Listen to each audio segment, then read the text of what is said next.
formally welcome you down to the platform. So the platform is a monthly interactions of your scholars, so that the purpose of the program is to seek for further knowledge from those of you who happen to be our fathers in academics. So we want you to tell us much about what can we, the younger generation, can take from the elders. So that is the essence of this platform. And in the past, eminent scholars from Oyo have been invited. They share their experience, they share their knowledge with us, and we benefit a lot of things from their discussions. And we believe that today too, we are still going to benefit much from you, sir. So, sir, can you kindly tell us about yourself, sir? So, thank you very much, Dr. Garuba. I want to know what your R stands for, what your O stands for. I can see Garuba. Thank you, sir. The R happen to be Rashid or Abdul Rashid. Okay. Where O is Obasekore. And Garuba is a family name.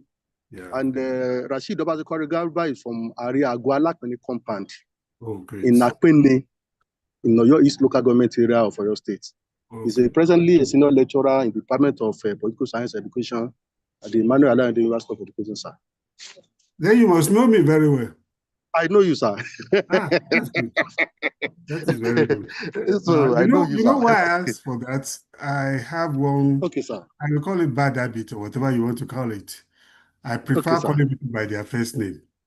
Thank you, sir. So maybe during this conversation, I'll be referring to you as maybe Rashid. Yes, sir. No problem. Rashid. It's a very good habit, sir. Yeah, I may not add doctor, so don't. No problem. Thank you. When you people are talking, so we cannot even ascribe the title to ourselves, sir. Oh, all right. Thank you very much. Thank you. So thank you, so, Prof. As requested by you, my name is Adeniyi Sulaiman Badigeshi. Thank you, sir. And I was born in Oyo, specifically in Iliogun, Isale Bashoru quarters in Oyo. I was born in the year 1955 to the family of Alhaji and Mrs. Badigeshi of the same address that I just stated. And I could remember that I attended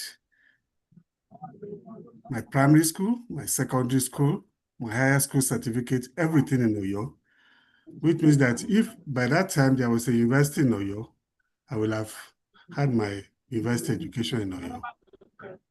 But for my primary school education, I was at Ansarudin Primary School, Okeagunpopo, in Oyo. I think that's the closest one to us. And for my secondary school, I attended Oroyan Grammar School between 1967 and 1971. And later moved to Oliver Baptist High School in Oyo for my higher school certificate education. You know, in Yoruba land, they said, Okawe Mefa, Okawe Mejo, then modern school. Then Okawe Mewa, that's secondary school. Then Okawe Mejila, that's HSC then. Tell about Yoruba, Amo Iyiwe. Then Tebale Yanka Iwe Meedogun, which is at the university nìyẹn.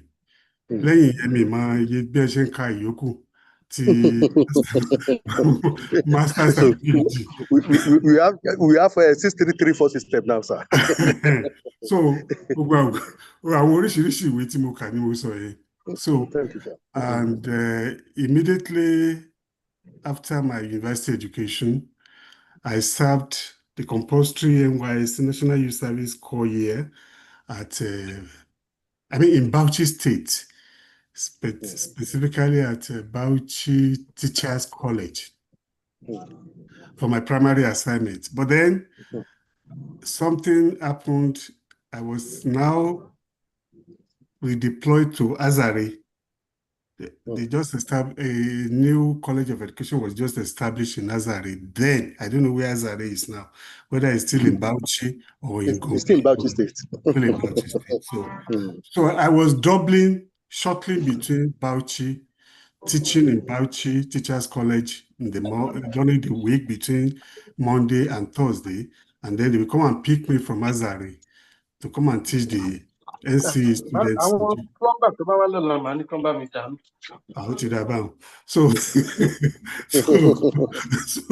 So they come and pick me from Bauchi to Azare, a distance of almost 200 and something kilometers. Then I will teach them Friday, Saturday. Then I come back to Bauchi. Then I had my master's between 1980 and 1981 after the NYSC. And then immediately I enrolled for my PhD at the University of Ibadan, which I completed in 1984. Along the line, I was employed as an assistant lecturer on January 11, 1983, and I rose through the ranks to become a professor. In what do you call it? In geography in the year 1999. I think that's just a short story. Yeah. So thank you, Prof. It is details and comprehensive introductions. And I pray to God Almighty to continue preserving your life for us. We have many things to benefit from you, Prof. Yeah. So, sir, I want to start my interaction with you, sir. Yeah. You said you started immediately after your service, you enrolled for your master's degree, and subsequently you also enrolled for your PhD degree. So when you look at our environment then in Oyo, so Ojo Ladebi, people should see the higher education as a proper step to advance their career in academics. Prof, what take you to take a postgraduate program as option immediately after your service, sir? Thank you, Rashid. What I didn't want to say, I will say it now. You see, after my NYC, as usual, all of us from Oyo, we were looking for a job. And I got a job. Yeah, before the NYC, then I think I can remember now, there used to be a team who normally, job was so easy that time. In my final year, they came to interview us, they employ us, do everything. I mean, give us temporary employment before going for NYC. I remember the, what do you call it, the immigration, whatever they call them now, no, custom or immigration. Yes, and they gave me appointment. So towards the end of our NYC year, we were invited for an interview in Lagos, final interview before we completed our NYC. So when we got there, they were interviewing everybody. Then it came to my turn. I presented my result and so on and so forth. They said, so you made a first class in geography. So where would you like to work? I said, if there is any research and planning section. They said they were yet to establish it. That was in I can still remember very well. That was in 1980. So they said there was nothing like that and that they will post me to Idi or something like that time. As a custom officer. As a custom officer. It was there I declined the offer. Because, you know, the Oyos, Ayolo Balabamanje. Think about it,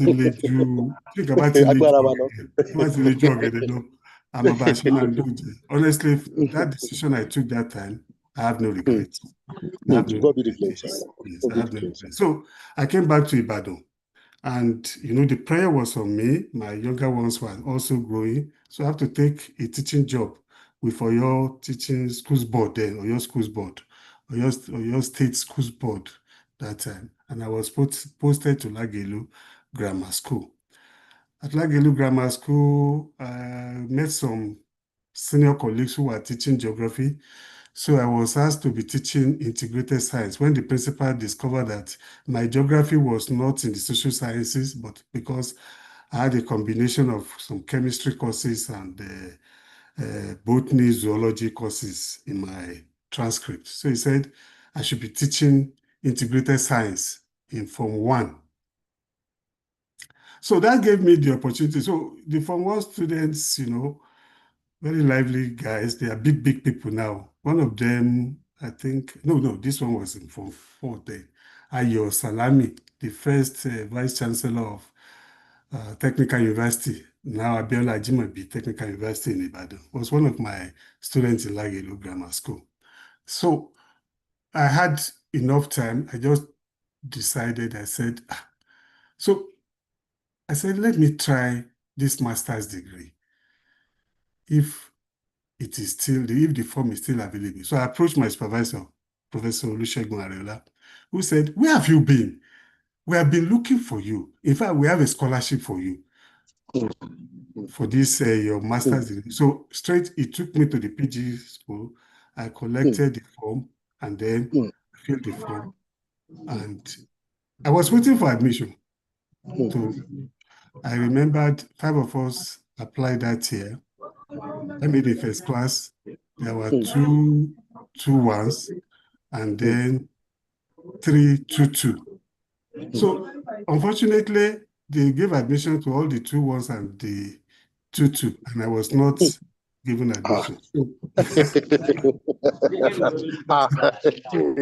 So they started classes. I was not there, so I was still teaching my subject in that grammar school. So my supervisor now said, well, he asked people to be looking around for me, only to discover that the politics that we are going to talk about later in academics played itself out right away from that time. The then HOD, the then head of the department, had someone in mind who did not graduate from UI, who made a tutu, and he made sure that he slotted his name into the admission. At that time, our quota in geography was just 4, and 5 of us applied. So he gave the remaining 4 2 admission, and then 2 1 the remaining 2 admission. So I left me out. So when we got to PG school, my supervisor said, I brought him, he applied, we filled the form, we filled the referee form. What happened? He said, look, this is the HOD's recommendation that we should give admission to the following. And his name was not there. He said, but this guy made it first class, for God's sake. And then,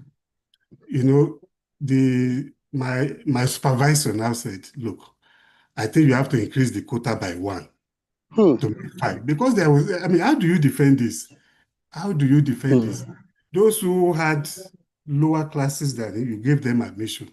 But him now, so that's how I got admission into the master's class. And by the grace of God, I determined I will make the best, because when your roads are winding to a particular goal, you have to make up your mind that, look, I have to make the best out of this. So that's what I did. So I qualified for PhD direct after the first of the. Meanwhile, thank God, the scholarship was there. So I used the scholarship for my master's and for my PhD. So that's the journey, and that's the politics in it. So thank you, Prof. So at least the way you narrate the situation then, some of us will be wondering that when you look at the population of the students that seek admission for higher degree programs, so they are very less when compared to the current situation now. With that scanty number, with that scanty allocation given to your department, can we also say that politics in academia has started since during your period, sir? Because something, at least people will be wondering that with somebody with first class and the level of exposure to have higher degree program are very limited then. So what bring about that politics that resulted to you being denied admission, sir? I think it's so simple. The politics of man, no man. The guy that I refer to that was given admission to instead of me, graduated from University of Nigeria in Suka. I think with a second class or something like that, or third class. I can't remember. Yeah, because he did not qualify for even a MPhil PhD. He qualified for terminal masters after the something. But the politics has to do with man, no man. Actually, the then HOD, the then So HOD, the man no and man the has been man, they are from existent the same, over the yes, years. exactly. They are from the same area in Osun State. Yeah. So, and even man, we are political animal. Of So I course. don't think whether the politics started that time, we are all politicians. It is the level that differs. It's the level that differs, yeah. So thank you, Prof. But Now, what you make of the disadvantage, if you find yourself in a disadvantaged position or people play politics on you, is what matters most. I told you, there and then, the struggle to gain federal government job, couldn't make it. And then I also applied for master's. For one reason or the other, I was not given admission in the first run. It, gave me the zeal that, look, you must make something out of this thing. And I made up my mind. I must. And by the grace of God, I was able to qualify for PhD directly. Thank you. So thank you, sir. In fact, this narration has really broadened our mind, and it also exposed us to know the kind of in-house politics that usually occur in government agencies, government establishment, and organization. Thank you, Prof. But I want to deduce something from what you said, especially on the aspect of getting employment with custom. Sir, I want to ask that employment in custom then, even up to now, is one of the juicy positions that our generation nowadays are looking for.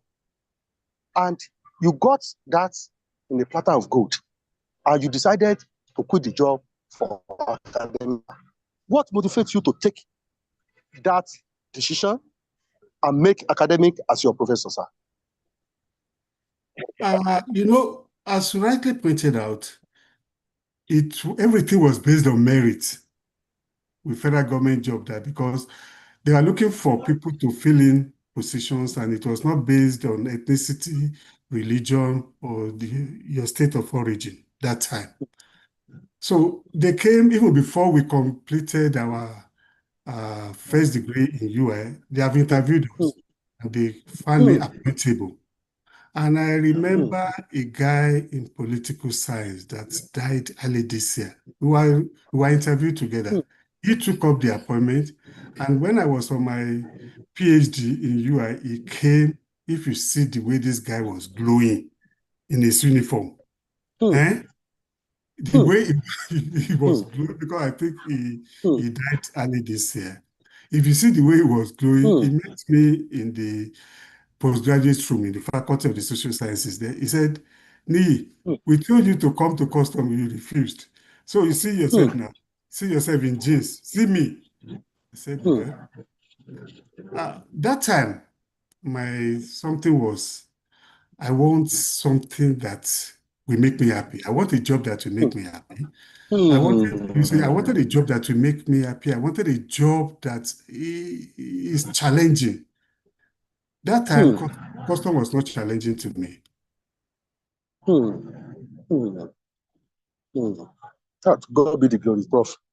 We thank God that that's your mission and vision come to reality. Because at that time, it was you stayed in, but that was not the way I was brought up in Oyo. You have to, there is dignity in labor. I couldn't see anything dignifying at that time. I'm so sorry. In that job, because people will just come, because they lectured us before we were interviewed. We were camped in Lagos, all of us from different states. And they lectured us about the advantages of being in custom, the disadvantages, how they shoot them at something, and that one actually scared me, I must confess. Again, the border crisis. Thank you. But at that time, I mean, the idea was something challenging. That's it. In the moment they said they don't have a R&D, research and development unit, my mind just went off custom, and I said, let me go back if I can get something to do in Ibadan or in New York. Yeah. So it was this challenge. I was not challenged by that job. So that time, people listening to me now will say this man must be a very stupid human being. And money was not challenging to you.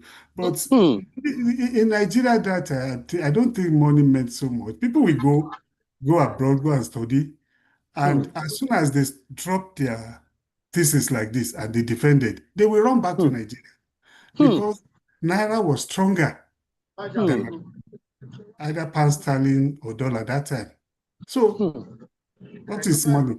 The Naira was a very strong currency that time. I think it's all those things that I put together that I decided to make academic my profession. To God be the glory, sir. To Thank God you. be the glory. Because even choosing academic as your career, so we thank God Almighty for giving you the opportunity to reach the zenith of that your profession. Not only as a professor, and also as a vice chancellor of one of the best state universities in Nigeria. So to God be the glory, sir. Thank you. There's no way you can become a vice chancellor without not being able to prepare yourself for the key leadership position in academics. Sir, can you tell us the major traits, the key traits that define effective academic leadership? Okay. Who is an academic leader in a university system? And I try to run through it. I will try to run it. A head of department is an academic leader. The dean of a faculty is an academic leader. Even the sub-dean or the deputy dean is also an academic leader. Deputy vice chancellor, director of programs, all those positions, and then the vice chancellor, those are academic leaders.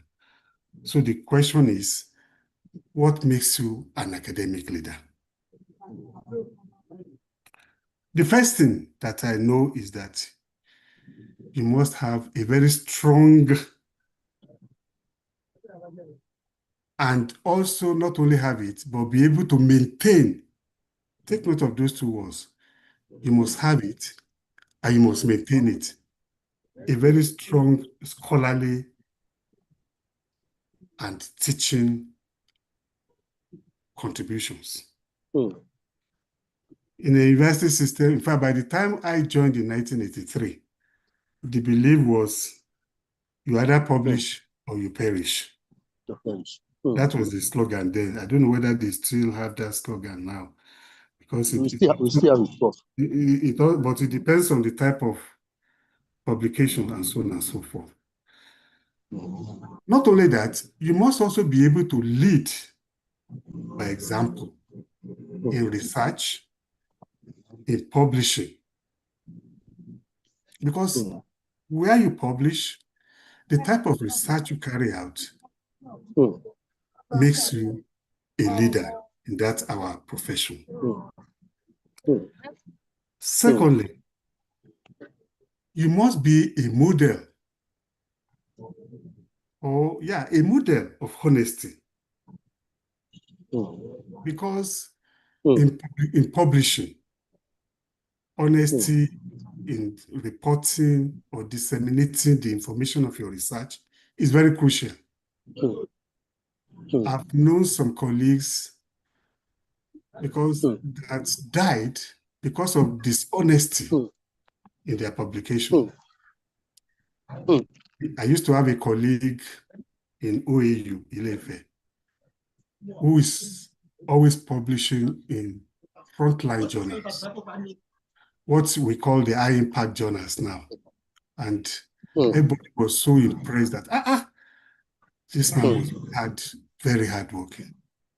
And he was publishing outside the country, high impact journals, highly rated journals.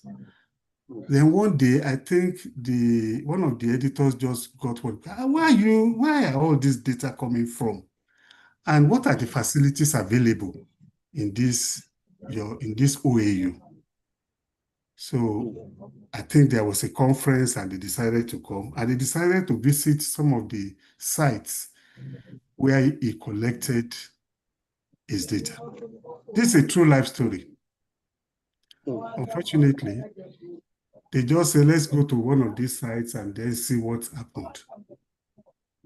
Only to get there that there was nothing like what he reported or he disseminated to the international or something. And they have to withdraw officially most of his publications. He was then a senior lecturer trying to go to the position of a reader or an associate prof. That thing was really a big scandal. And eventually the guy just put everything together. He started developing some terminal ailments and so on and so forth. And he died. So the issue of integrity. Yes. The issue of integrity, the issue of honesty, and the issue of transparency in everything an academic leader do is very, very crucial.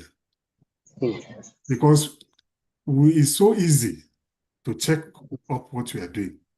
Now, there's a new dimension, the AI, where you can just sit down, conjure data, do your write-up, and submit, and so on and so forth.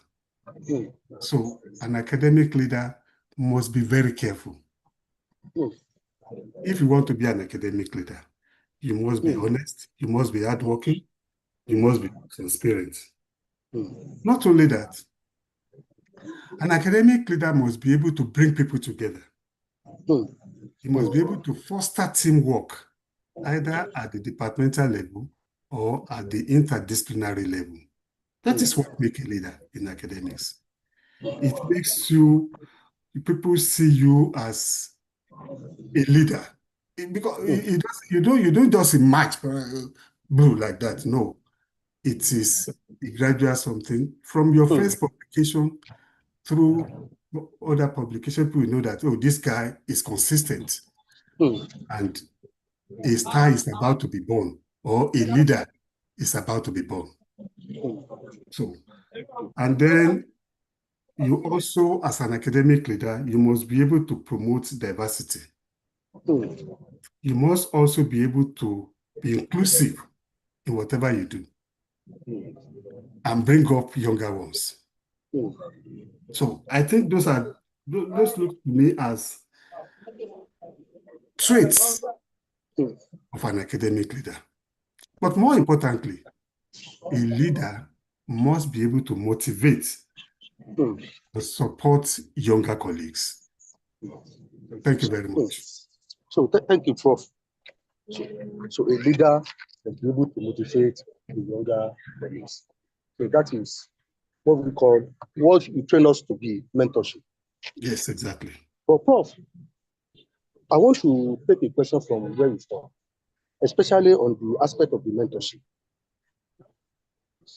From my over 12 years experience in academics, I noticed that the rate of mentorship is declining. Those who are supposed to put the younger academics in a proper perspective of ensuring the three key concepts of being academics, they are not there to provide the guidance anymore, especially on the aspect of research, on the aspect of community service, and I forgot the third one, sir, Prof. So we noticed that those who are supposed to lead by example, they are no more there. So they are just moving from one university to the other, looking for adjunctship and other outside academics job. sir, how can we bring back the quality of mentorship in our academies so that the younger generation be able to thrive? Thank you, Rashid. I think I will also tell it, I will start with a story here. Sometimes by the time Biodun could call me that I will be on for this program today, it was then I reflected on, I mean, how do I get here?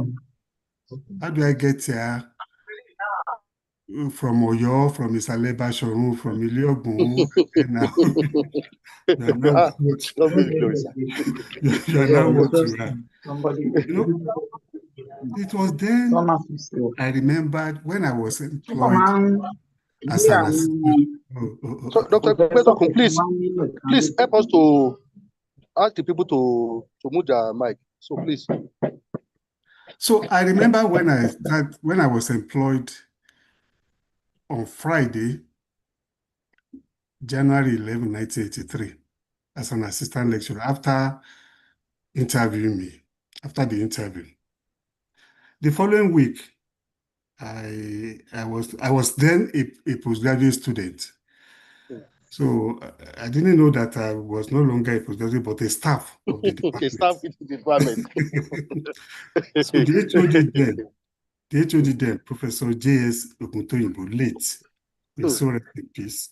Amen. Amen. Called me and said, your office is in room 1, and you'll be sharing the office with so. I said, thank you, sir. So I went there. And a meeting was called that day in the department. My supervisors there, everybody there, you know, that type of thing. And, you know, I kept quiet throughout the meeting. In my first staff meeting, a student, I was still regarding myself as a student.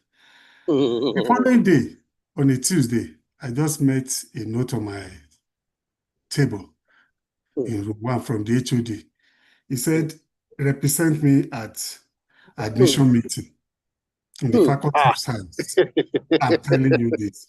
The first official working day.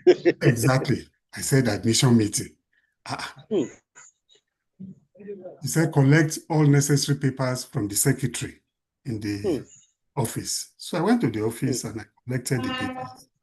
And I went for that meeting just across the road, by the road separating Faculty of Science and Social Science, because geography belonged to 2 faculties, Faculty of Social Science, Faculty of Science. So I was wondering, why should this man ask me to represent him? I didn't know that he was, you know, trying to mentor me, trying to bring me up. So I went to report to my supervisor, Professor Arola. He said, I think what happened was that the meeting will be holding simultaneously in the Faculty of Science and the Faculty of Social Sciences. At the same time. And since geography belongs to the Faculty of Social Sciences administratively, the HOD prefers to attend that one. And that's why he's sending it to them. I think that reason was not, it wasn't acceptable to me that day. So I went there. And then when it was geography term, Professor B.A.B. Ogumola, I think he's still alive, was then the dean of the Faculty of Science.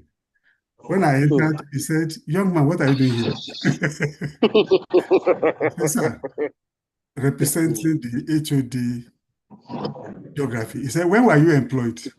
I said, last week. the man said, okay, take your seat. So throughout, I didn't say anything until it was geography stuff. They said, what will be your cutoff score for geography? That was the first time I was hearing that. I said, cutoff score. And there was no phone to call the HOD. I just said 50%. And so it was 50%.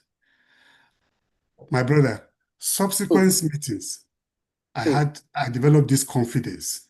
All other departments were represented by professors. It was only geography that was represented by an assistant lecturer. And for me to be able to contribute to the proceedings of the meeting that day gave me something that, yes, I think you are there already. So I think I started building up that confidence.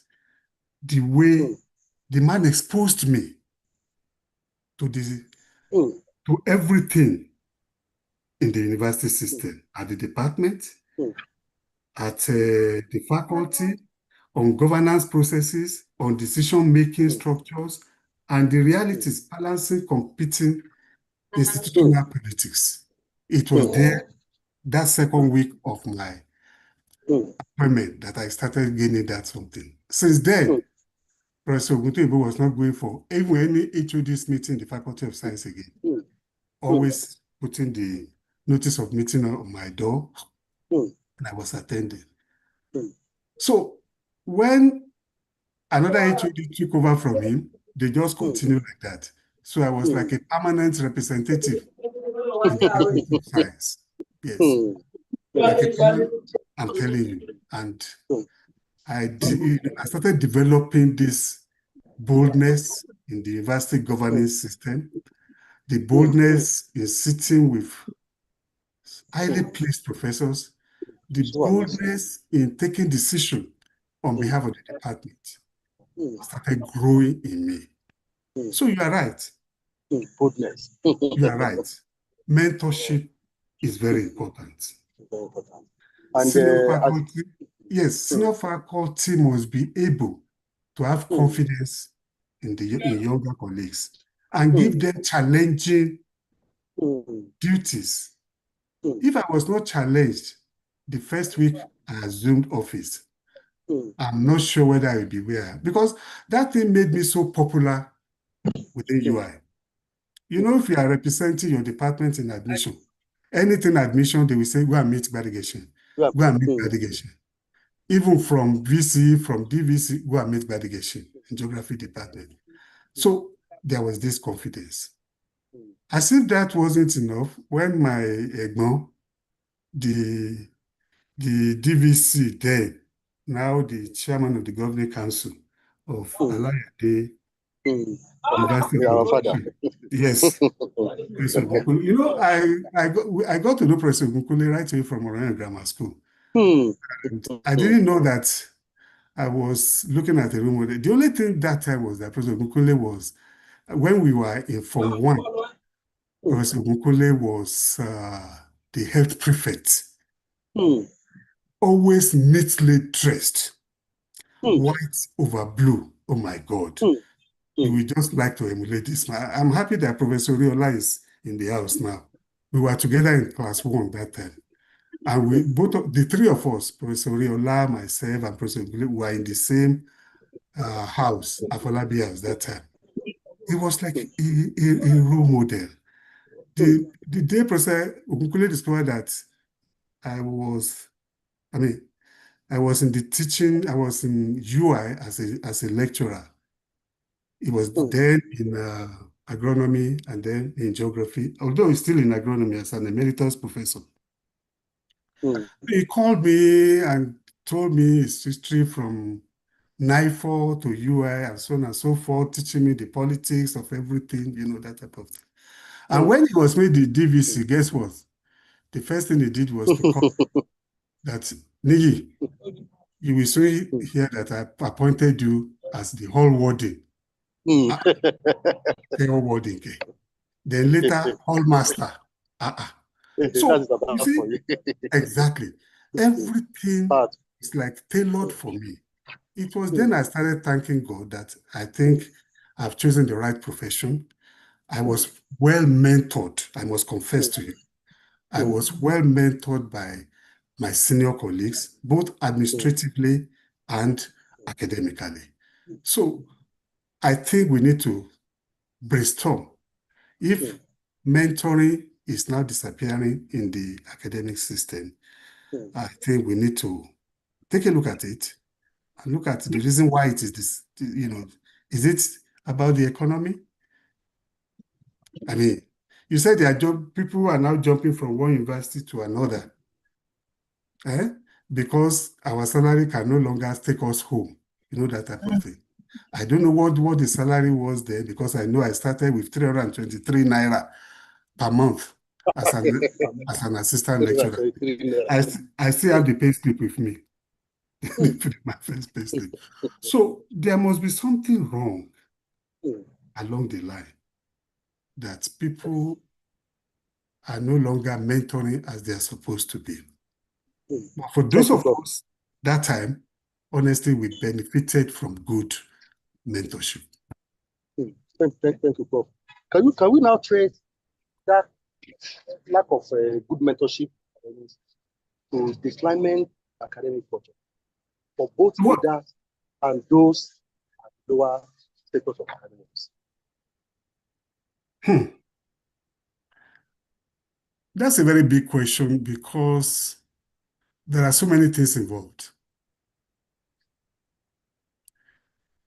The way politics crept into the academic system is still worries me up to today.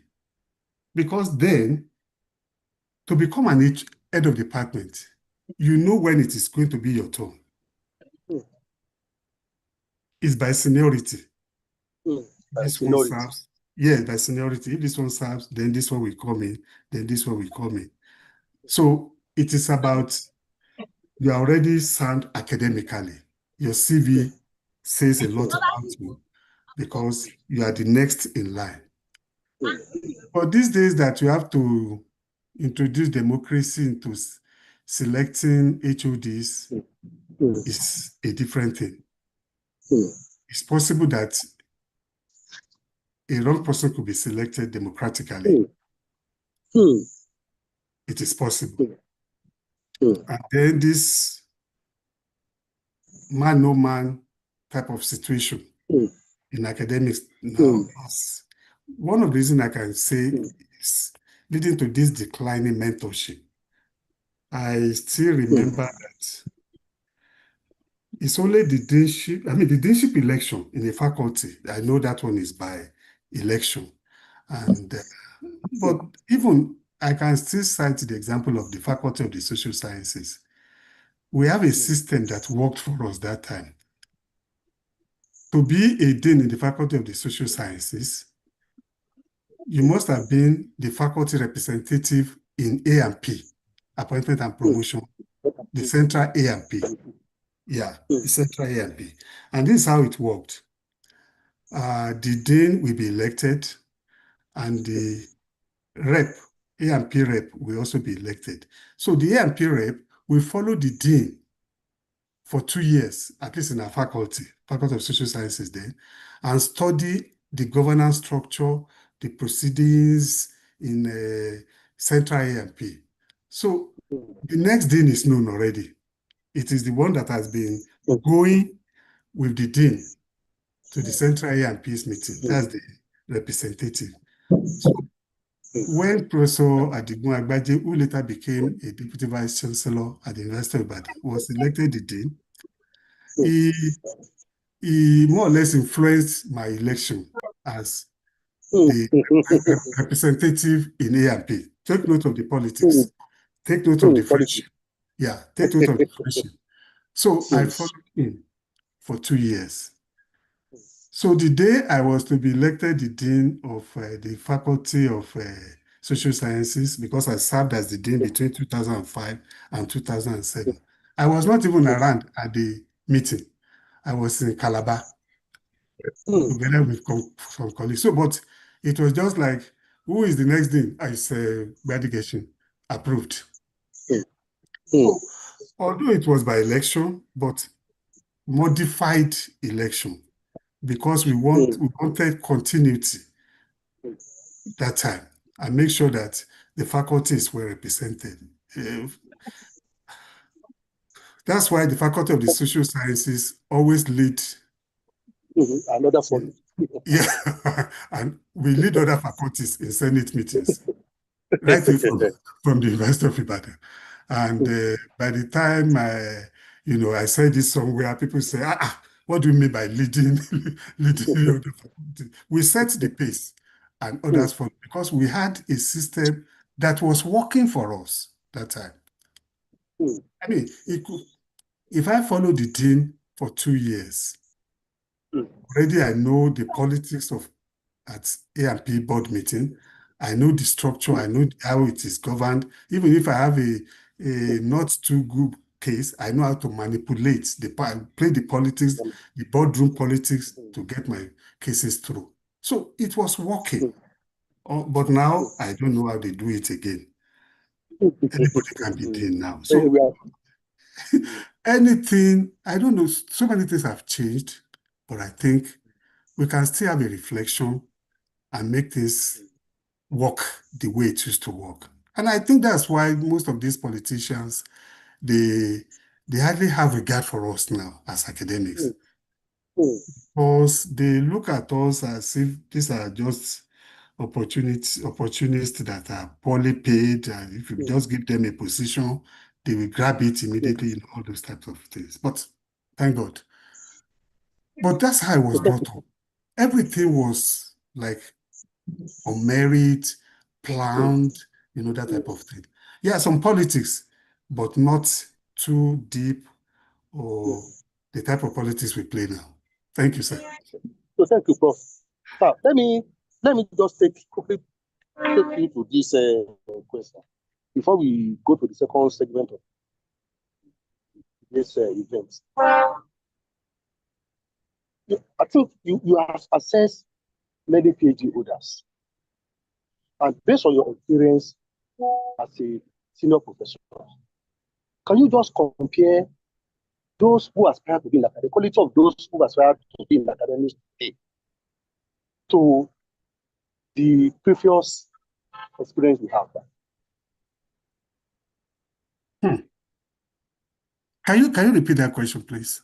You want me to assess the qualities of CVs now? The quality of those of aspiring younger generation who intend to choose academic as a career. Compare their level of listening, their skill to in the previous years. Do you have any level of comparison between the two? Rashid, I think you also know the answer. Thank you, sir. You just want to pull my legs. When I started this conversation, I said, I was interviewing for a good job,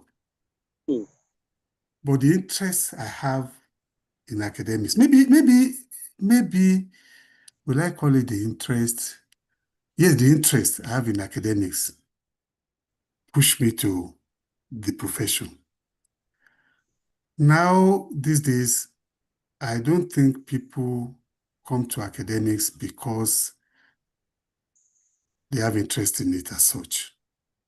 I think it's because I've looked at this, I applied to this, I applied to that, I tried this, I tried that, and it didn't work. So exactly. Let me go to the lender of last resort, exactly. which is probably academics. So, but I must confess to you, the economy is one of the reasons pushing some people into academics. There are still people with genuine interest, which people used to refer to as born teachers. People are born teachers, I must confess to you that, look, all you want to do is just impart knowledge and transfer knowledge to the next generation. There are still some of them, but I don't know the percentage for now.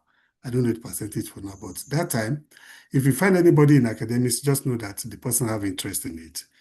And you develop the interest and you make sure that you reach the peak of your career. Thank you. I think that's the way I will just answer. Yeah. Thank you, sir. Sir, quickly, sir. What role does politics play in academic leadership?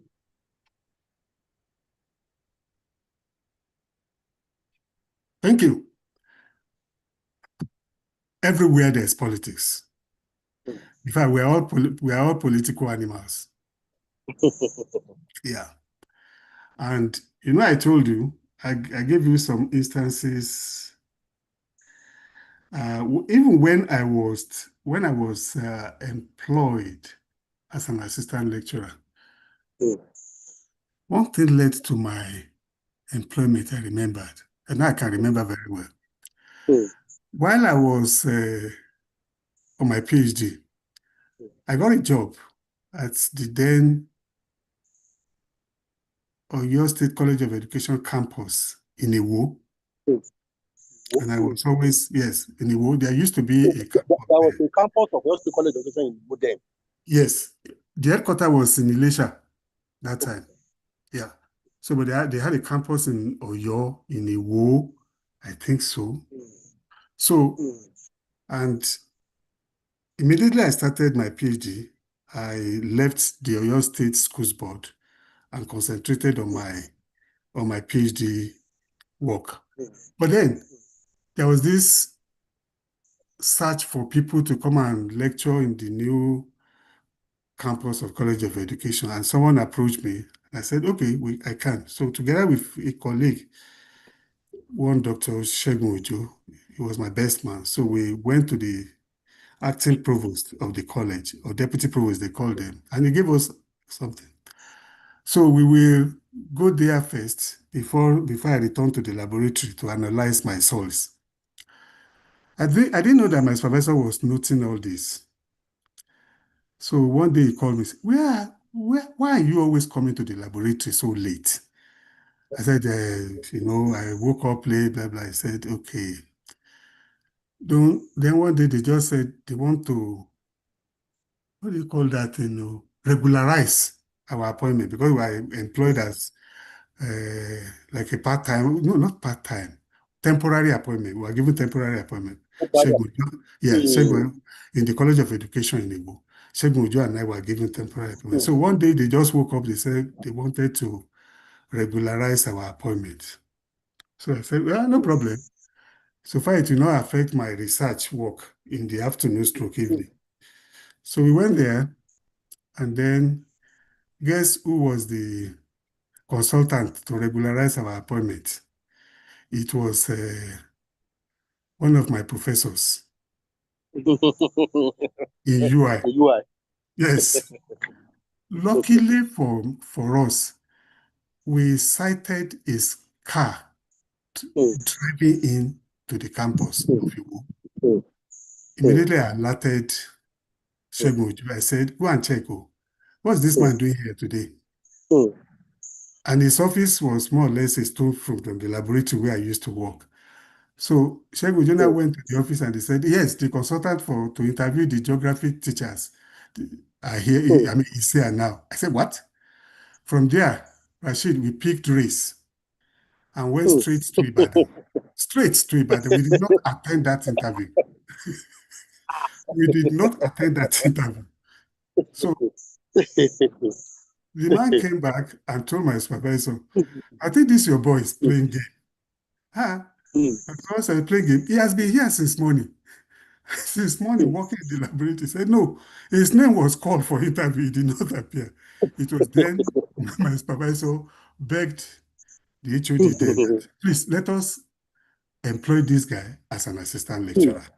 That's how I got in the application. Yes.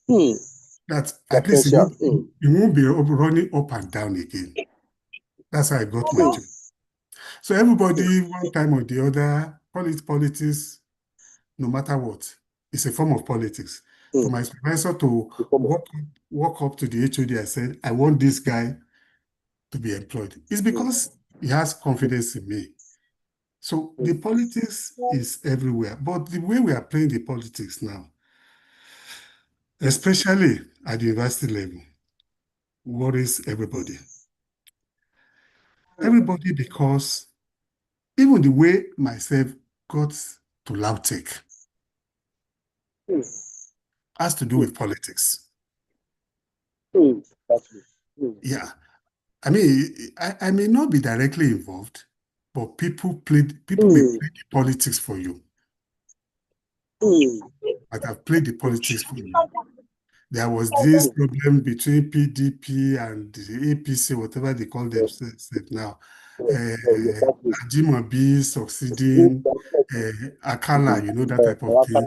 Yes. And then my town's mate, that, yes, I want to replace the VC. That's politics. But then, replacing the VC then, he told them, I want someone from Oyo, because the VC that he wanted to replace is also from Oyo. 2, the person must also be a Muslim.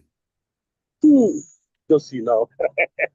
You can see how politics, religion, ethnicity is coming in. So many things. So many things. But it was behind the scene. I didn't know anything was happening. Until someone just called me one night, blah, blah, blah, blah, blah. And that was it. Is that not politics? It's part of politics. Yeah, it's part of politics. Now, these days, the academic leadership appointment is greatly influenced by politics, either in the appointment of vice chancellors, in the appointment of rectors, provosts, even the governing council. Everything is about politics. Thank you, Prof. But it doesn't mean that politics is bad. It also has its own positive side if it is well played. Thank you. Thank you, Prof.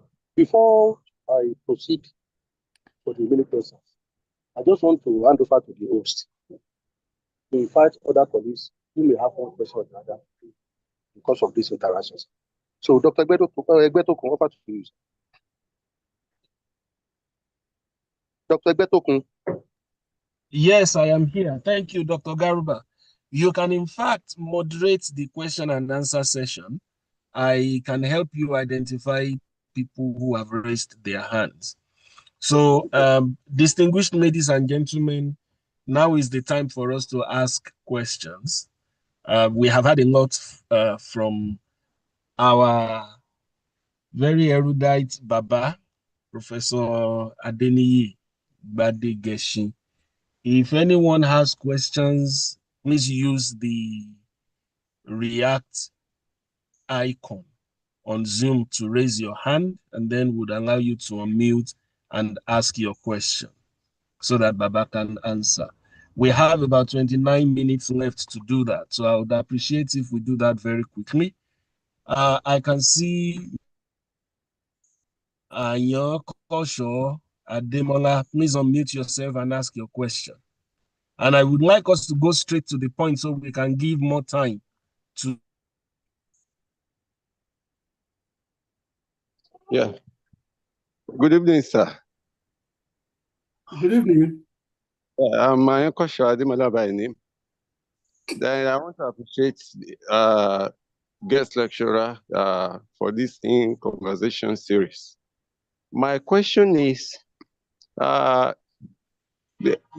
these days, the academic world is not, especially in Nigeria, is not getting attractive, and lecturers every now and then yearn for better quality of life in terms of their remuneration.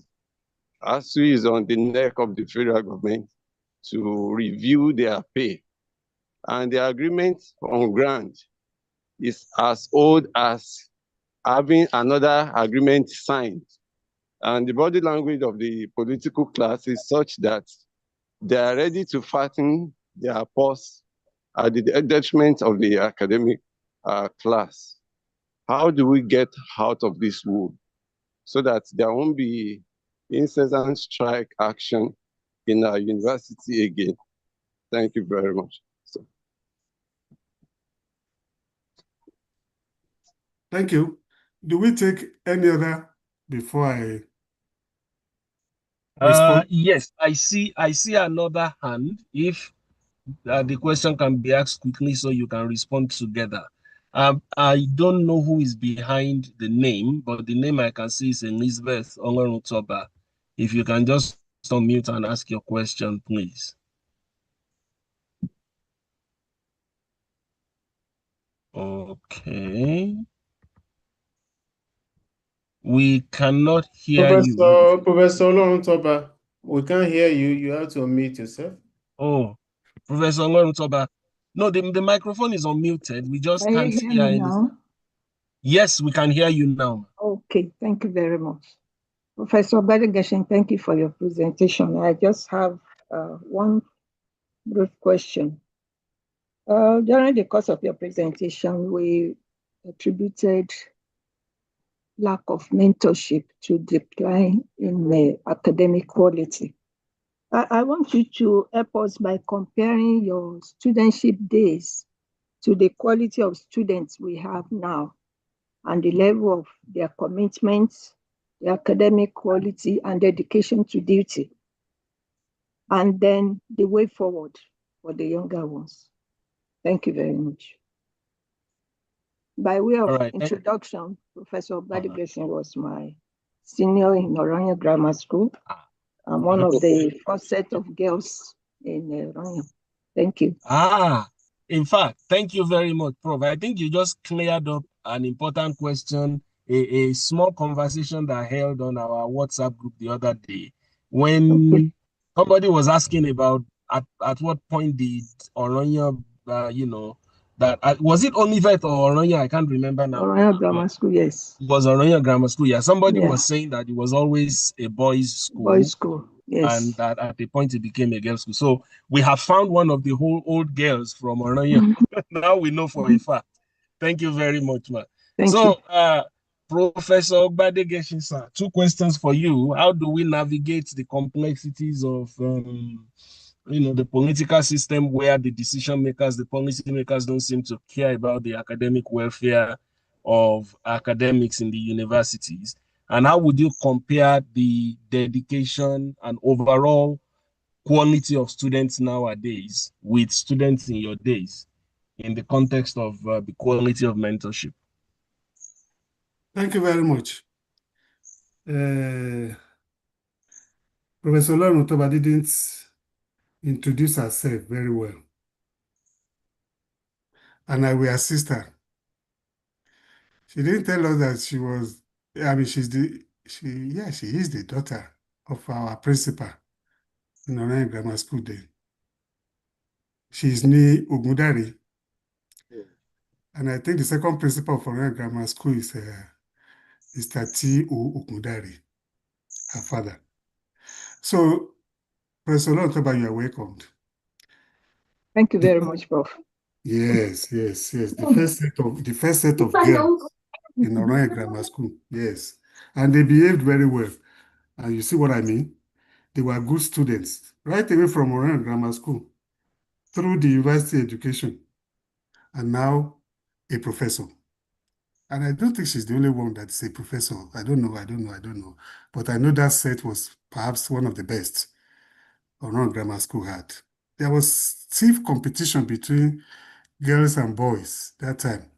How can a girl be leading the class? That was the competition. For us, we didn't have that because we were all boys. So Prof, you are welcome.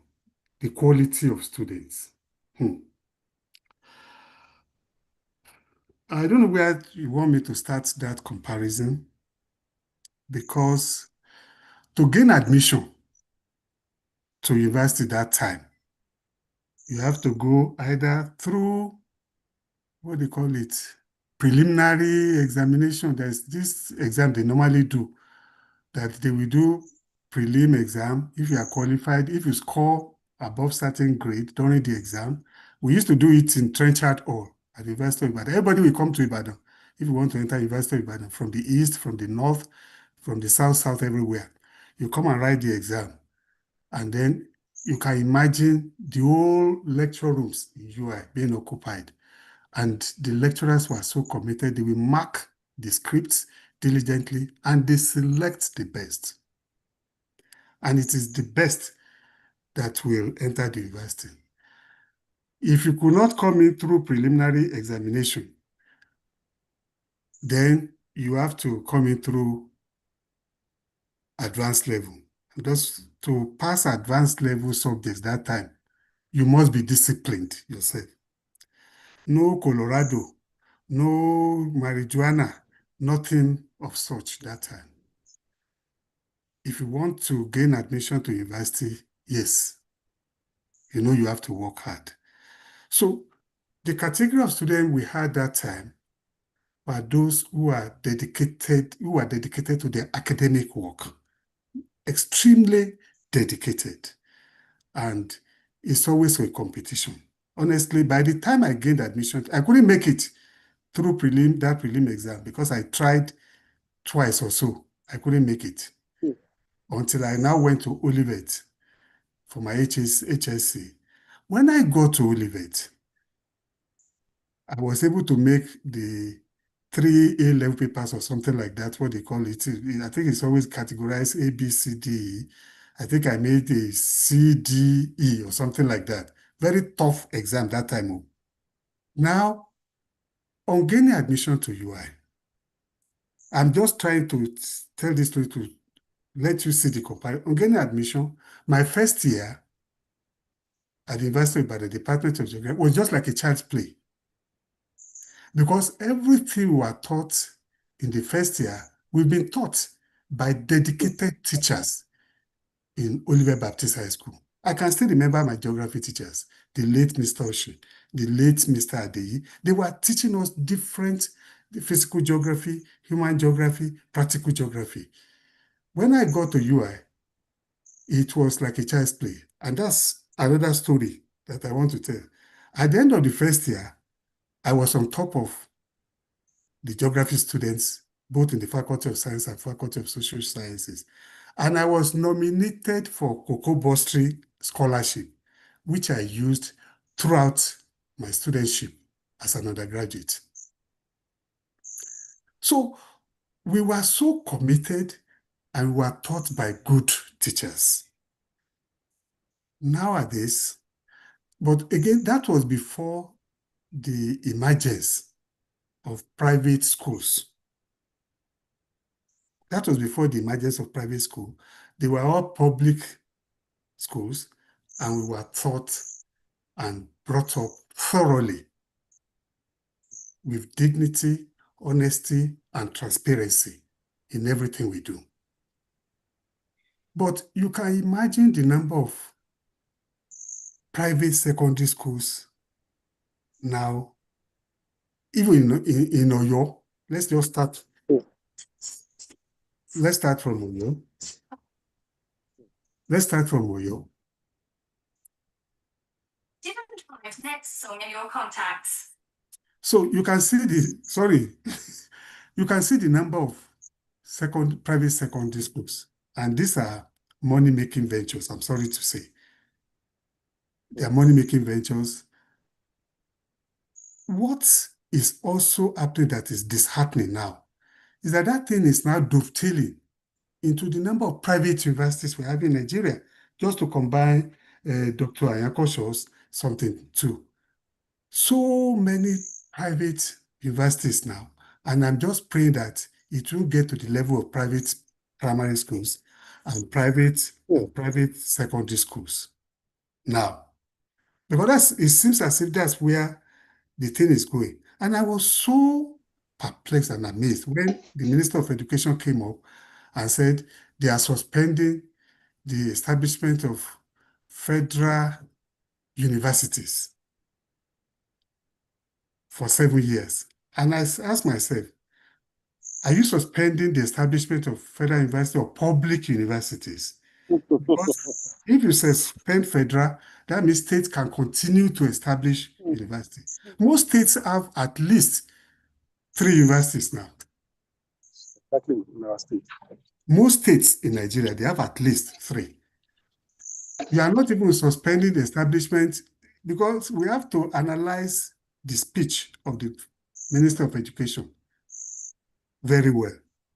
It is the federal universities that there is now no more established for the next establishment for the next 7 years. So the private universities can still go on.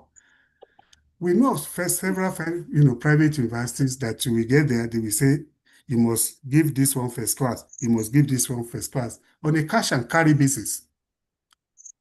So, in terms of quality, in terms of curriculum, in terms of content, because the type of curriculum they are running now, the emergence of AI and everything, I find it difficult because if you want to say that the students of nowadays are not as good. I will say no. In fact, they are brilliant. They are very brilliant. How they get that thing, I don't know. Because if you give them anything, they will do it. Maybe it's just using chat GPT, whatever they call it, and AI, and then the answer is there. And they even carry it to the exam venue.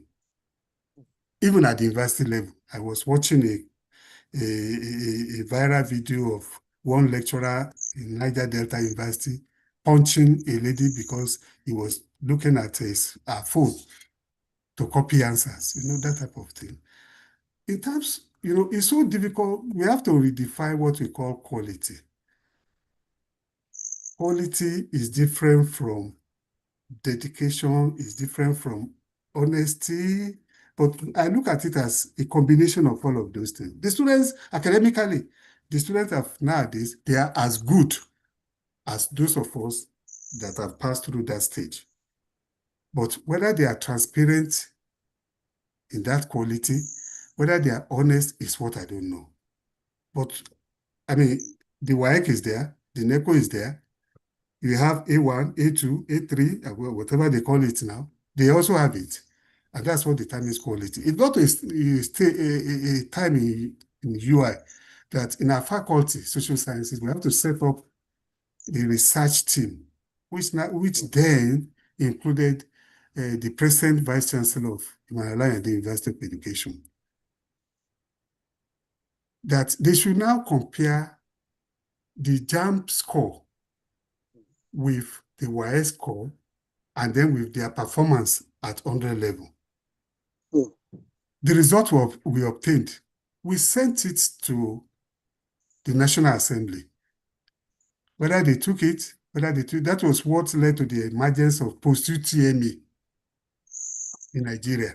It was the outcome of our research in the Faculty of Social Sciences that, look, there is no correspondence between the JAMB score and their performance at 100 level. There is the correspondence between YX score and JAMB score was also not there. So what could lead to this? It means people are doing, something to influence JAMB score. And since it is only JAMB score that was being used to admit people that time, so anything goes. So that question, I may not be able to answer it, Professor Lorotoba, but all I know is that in terms of speaking English, they're as good as us.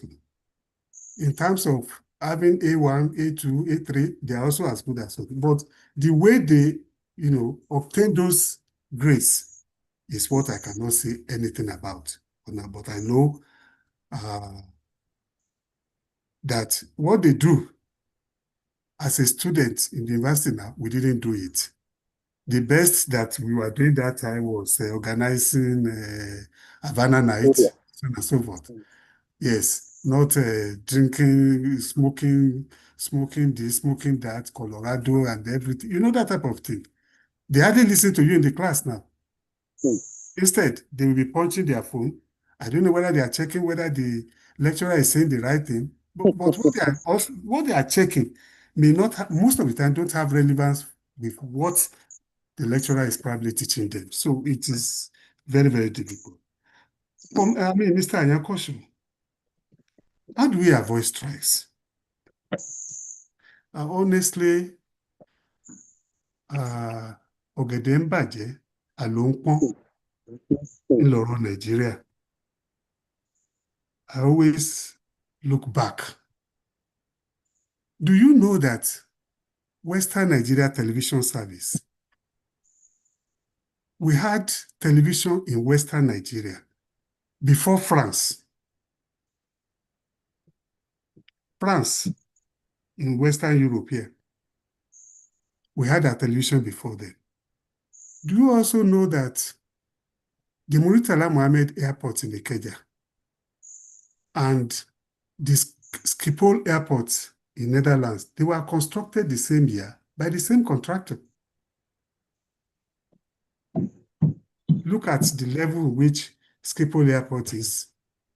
Look at the level in which television service provision is in France now.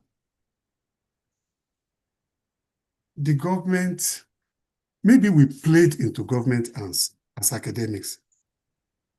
The moment we started taking up appointments with government, which I think is a good thing because we are supposed to be more knowledgeable than them. I was told by some people that the then Western Nigerian governor, who was an Oyibo then, he used to have a leave once in a year. Then he would travel back to Britain. For him, the person representing him during his leave year used to be the Vice Chancellor of the University of Ibadan. That shows where we were that time. He could not pick anybody, even not his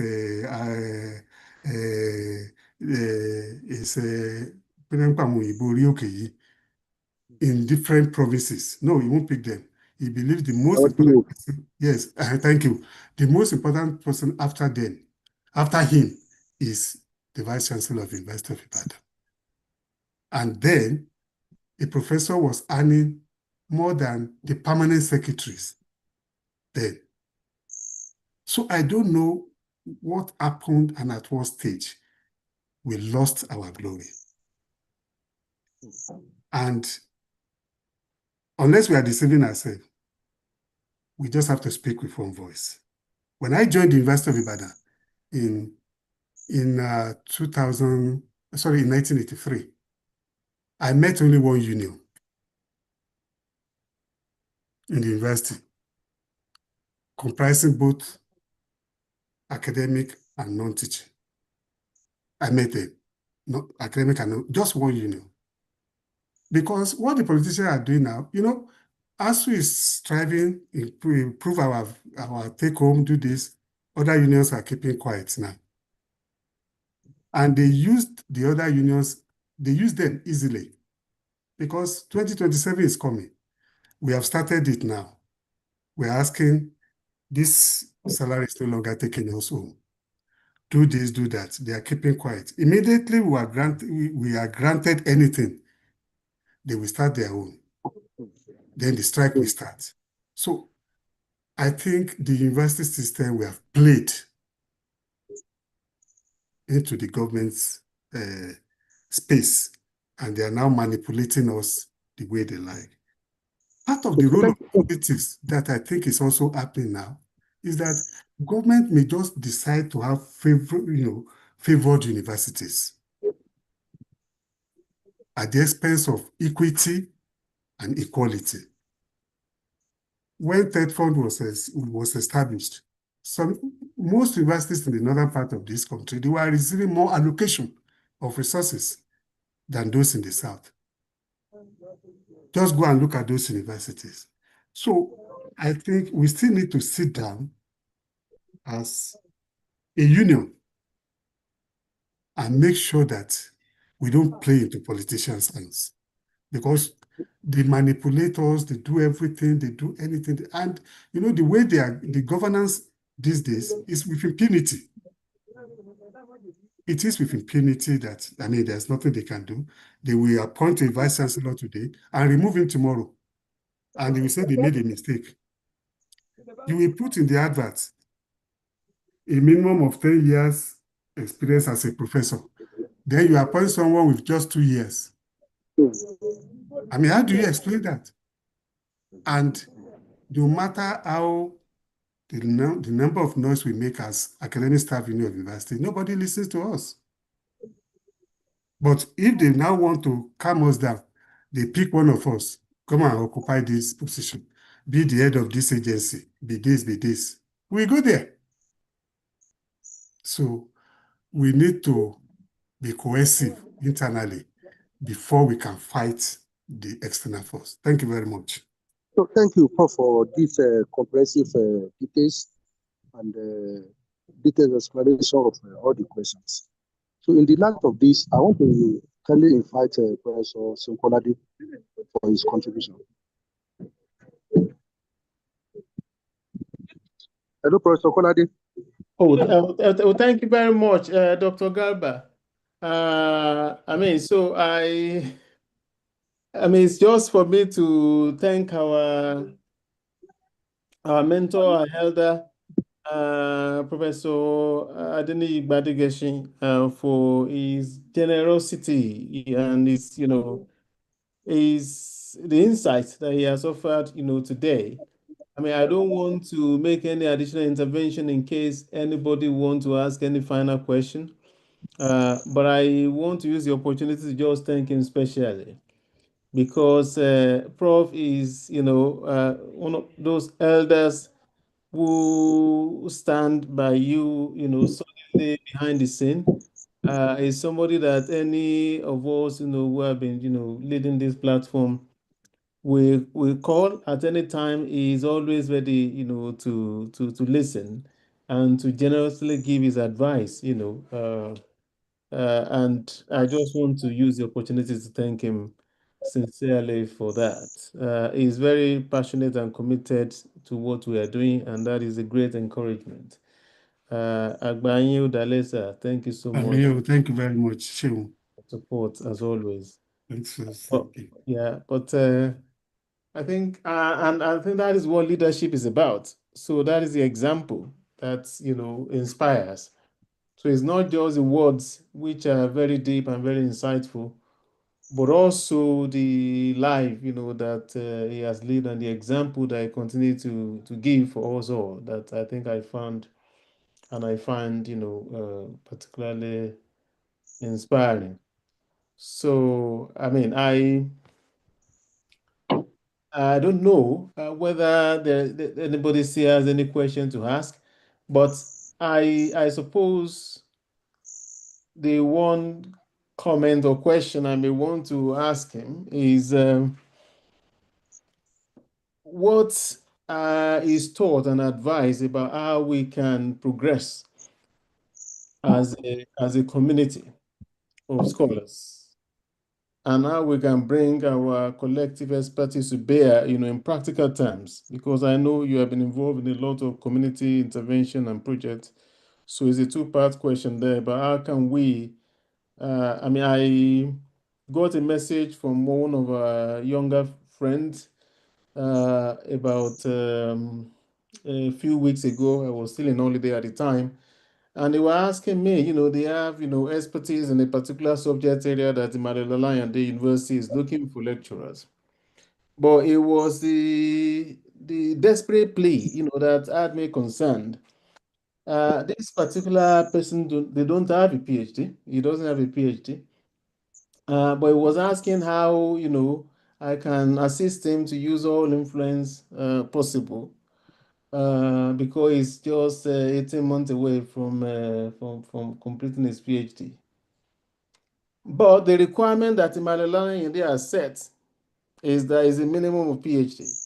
So, Prof, I think I've discussed this with you before some time ago, that I find it concerning that sometimes we have people within our community who feel that the best way that they can be helped is for people who they think have influence to help them to cut corners.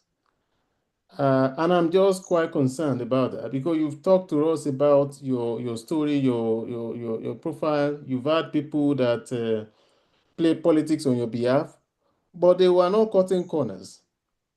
You are as qualified as anyone can be for any of the roles and opportunities that you have had. So it's a long question, sir, but what is your advice about how can we really embrace, this spirit of, okay, we can find help, we can look for support, but we've got to do the basics. We shouldn't be finding, shortcuts.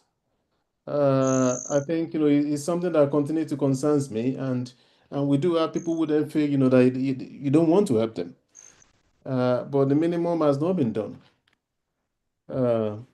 It's a bit of a rant, but Prof, that is my... No, honestly, you've answered the question for me. You know me very well. We attended the same secondary school, according to you. Yes, Yeah. sir. Yes, sir. Exactly.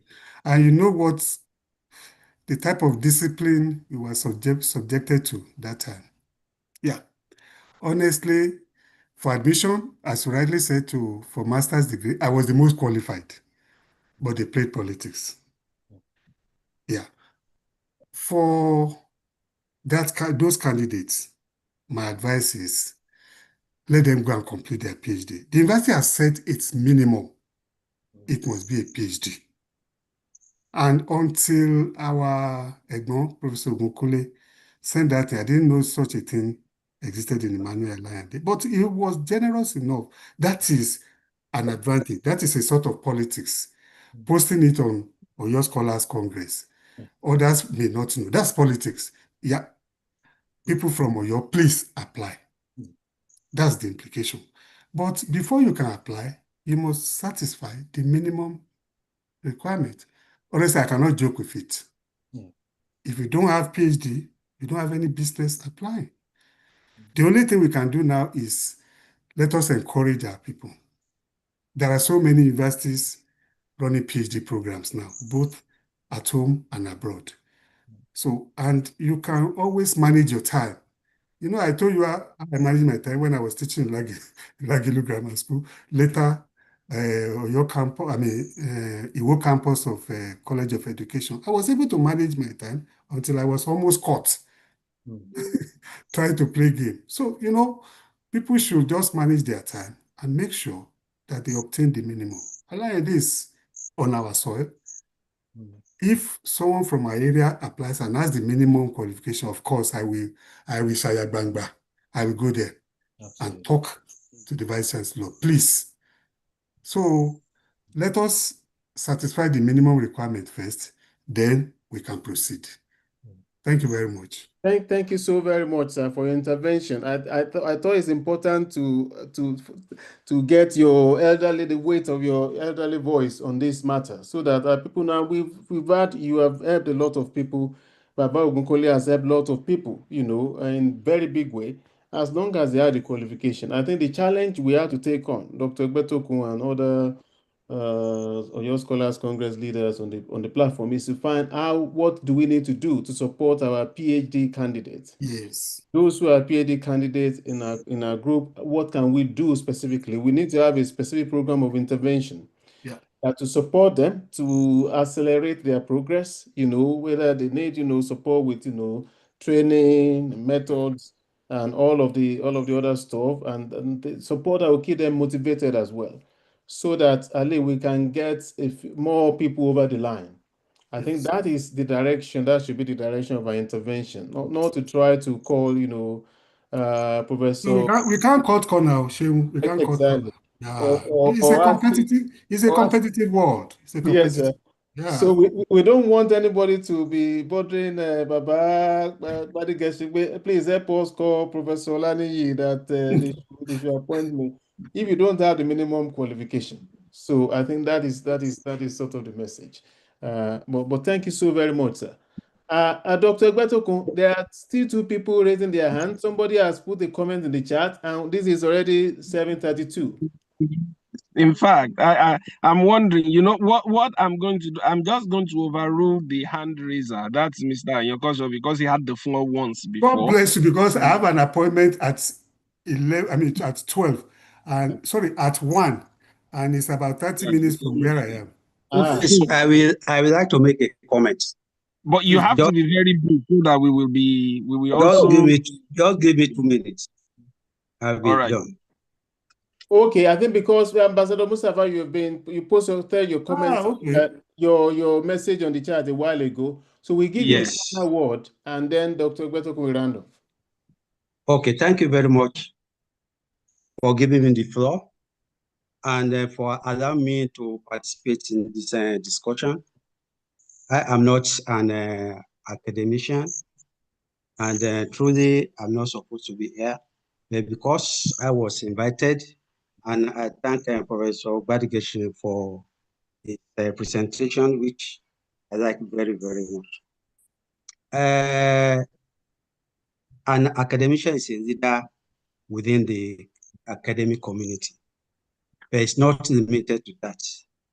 Academicians are also expected to be leaders within their community. In this sense, I'm referring to the Oyo community. The Oyo community is looking up at you academicians as leaders, people with ideas, people with philosophy, people that can give direction to so many of us who are not privileged to be in your community. There are some issues going on within your community right now that we would like you academicians to lead us through. I've had the privilege of raising this issue with one or two of your members, and I thank God that this occasion is coming up. The first issue I would like to raise on this ownership issue. Recently, we have 3 issues we are dealing with within the community. The issue of rotational of the chairmanship within Oyo State, the issue of National Council of Traditional Rulers, and lately the issue of Okandomon chieftaincy. It concerns the community a lot.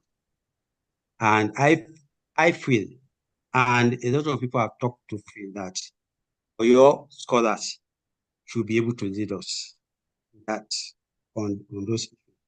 The second one, which is much more important, is the issue of historical revisionism that's going on. People deliberately are trying to rewrite our issue, the issue of Oyo, the issue of the Yorubas. They are bringing up a lot of things. And I remember one prime minister in Churchill in Great Britain, when they were asking whether history will be kind to him, he said yes, history will be kind because he is the one that's going to write the history. People are writing history, and if we don't react, those history they are writing now is what AI will be bringing out in the next 30, 40 years. My challenge is to the Oyo scholars. Please, this is your area. Lead us, lead the community. Provide Thank leadership. you. Thank you so much. Thank you, Ambassador Mustafa, for raising those pertinent issues. Unfortunately, well, time will not permit us to begin to respond to those issues now. And also, we have to admit that that's not one of the primary reasons why we convened this particular occasion. And I like the fact that you mentioned that you've been reaching out to individuals. And as a collective, we, gbogbo aṣọ kọ́ ni wọ́n ń sá lórùn, let me put it that way. Mo mọ̀ pé tí mo sọ ti ibi tí mi ò sọ dé gan, ó ti yé yín jù bẹ́ẹ̀ lọ. Wọ́n ìtọ́jú ọlọ́mọṣẹ́ mẹ́sàn-án kà. And what we are discussing now is being live streamed on YouTube. So there's only so much that we can say. But thank you so very much for bringing up those issues. By way of closing, let me thank everyone. We will look into them, yes. Ambassador Mustafa. So thank you. Thank you very much. Thank you very much, sir. We really appreciate you for bringing them up. Thank you so much, sir.